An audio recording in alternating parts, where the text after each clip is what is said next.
பழனியில் தக்காளிக்கு உரிய விலை கிடைக்காததால் விவசாயிகள் குப்பையில் கொட்டிச் செல்வதுடன் பல விவசாயிகள் தோட்டத்தில் அறுவடை செய்யாமலேயே விட்டுவிடும் நிலை ஏற்பட்டுள்ளது. பழனியில் தக்காளி சந்தையில் கடந்த மாதம் 1 கிலோ தக்காளி 150 ரூபாய் வரை விற்பனையானது. தற்போது வரத்து அதிகரித்ததை அடுத்து விலை சரிந்து 14 கிலோ தக்காளி பெட்டி 100 முதல் 200 ரூபாய் வரை விலை போகிறது. சில்லறை விற்பனையில் தக்காளி கிலோ 8 ரூபாய் முதல் 15 ரூபாய் வரை விற்பனையாகிறது. பழனி சுற்று வட்டாரத்தில் வாடிப்பட்டி, தொப்பம்பட்டி உள்ளிட்ட கிராமங்களில் அதிக அளவில் தக்காளி பயிரிட்டதால் விளைச்சல் அதிகரித்து சந்தைக்கு அதிகப்படியான தக்காளி விற்பனைக்கு வந்ததால் விலை குறைந்ததாக வியாபாரிகள் தெரிவித்தனர். இங்கே தக்காளி மார்க்கெட்டில் நாங்கள் கடை வச்சு வியாபாரம் பண்ணிகிட்ருக்குறோம். இங்கே பார்த்தீங்கன்னா தாளையம், தொப்பம்பட்டி, கிருஷ்ணாவரம், ஐயம்பாளையம் இந்த மாதிரி பழனி சுற்று வட்டார பகுதியில் இருக்க அந்த கிராமங்கள்லேருந்து இங்கே தக்காளி கொண்டு வர்றாங்க.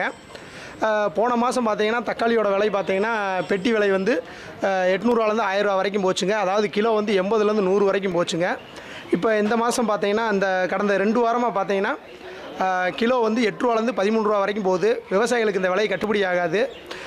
தக்காளி கொஞ்சம் வீணாக கீழே கொட்ட வேண்டிய ஒரு சூழல் ஏற்பட்டிருக்குதுங்க இங்கே.